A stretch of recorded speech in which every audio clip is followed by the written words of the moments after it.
स्वागत है हमारी इस यात्रा में, जहां हम हिंदू पौराणिक कथाओं के अंतर्गत 2026 में दुनिया के अंत की मान्यताओं का अन्वेषण करेंगे।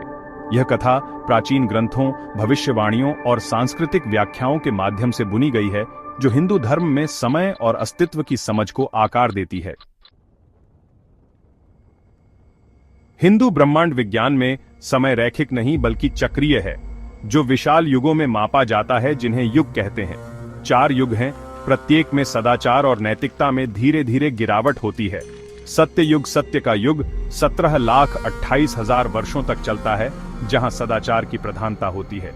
त्रेता युग 3/4 सत्य का युग 12,96,000 वर्षों का है, जिसमें इच्छाओं और संघर्षों की उत्पत्ति होती है। द्वापर युग आधे सत्य का युग 8,64,000 वर्षों का है, जो धोखे और अधर्म से युक्त होता है। कलयुग अंधकार का युग वर्तमान में चल रहा है, जिसे 4,32,000 वर्षों तक चलना माना जाता है। हम इस समय कलयुग में हैं, जो उथल पुथल, नैतिक पतन और सामाजिक संघर्ष से परिपूर्ण है। इसी युग में माना जाता है कि दुनिया महत्वपूर्ण घटनाओं की साक्षी बनेगी, जो कल्कि के आगमन की ओर ले जाएंगी। कल्कि को भगवान विष्णु के 10वें अवतार के रूप में दर्शाया गया है, जो कलयुग का अंत करेंगे। उनका आगमन तब होता है जब दुनिया निराशा में डूब जाती है और धर्म लगभग समाप्त हो जाता है। जैसा कि भागवत पुराण जैसे ग्रंथों में वर्णित है, कल्कि महान अश्व देवदत्त पर सवार होकर प्रकट होंगे। उनकी तलवार अज्ञानता और अधर्म को काटने का प्रतीक है। कल्कि का मिशन केवल विनाश नहीं है, यह संतुलन की पुनः स्थापना और धर्म की पुनर्स्थापना है। हिंदू शास्त्रों में वर्णित कई संकेत हैं, जो कल्कि के आगमन से पहले की घटनाओं की ओर इशारा करते हैं। नैतिक पतन, लालच, धोखे और लोगों में करुणा की कमी में वृद्धि। प्राकृतिक आपदाएं, भूकंप, बाढ़ और अन्य आपदाओं में वृद्धि, जो प्राकृतिक क्रम को बाधित करती है। सामाजिक उथल-पुथल, बढ़ती असंतोष, हिंसा और सामाजिक ढांचे का विघटन। जैसे ही हम आधुनिक दुनिया की जटिलताओं को नेविगेट करते हैं, कुछ विश्वासियों ने समकालीन घटनाओं और कलयुग की भविष्यवाणियों के बीच समानताएं खींची है। इसने 2026 के वर्ष को लेकर भविष्यवाणी के समय पर बढ़ती अटकलों को जन्म दिया है।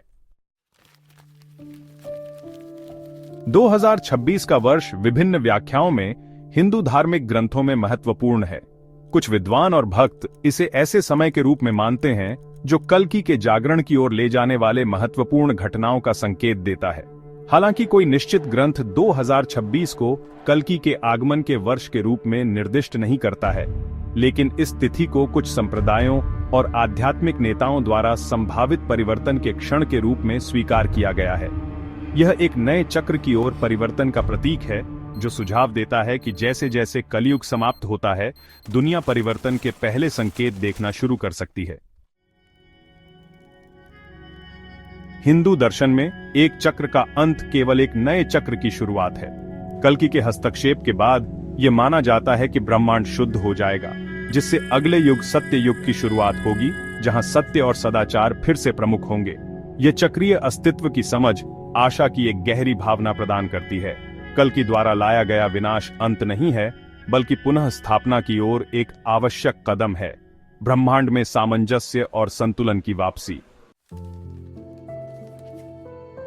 जैसा कि हम समाप्त करते हैं, यह याद रखना आवश्यक है कि हिंदू पौराणिक कथाओं में दुनिया के अंत के आसपास के आख्यान प्रतीकवाद और गहराई से समृद्ध हैं। 2026 का वर्ष कुछ लोगों के लिए महत्वपूर्ण, जीवन की चक्रीय प्रकृति की याद दिलाने वाला है। इन शिक्षाओं में हम अपने कार्यों और हमारे चारों ओर की दुनिया पर विचार करने के लिए एक आह्वान पाते हैं। आइए अपने अतीत से सबक लें, करुणा का पालन करें और एक उज्जवल भविष्य की ओर प्रयास करें। हमारे साथ हिंदू पौराणिक कथाओं की इस ज्ञानवर्धक यात्रा में शामिल होने के लिए धन्यवाद। जिज्ञासु बने रहें और अस्तित्व की समझ को आकार देने वाले विश्वासों की विशाल गाथा की खोज जारी रखें।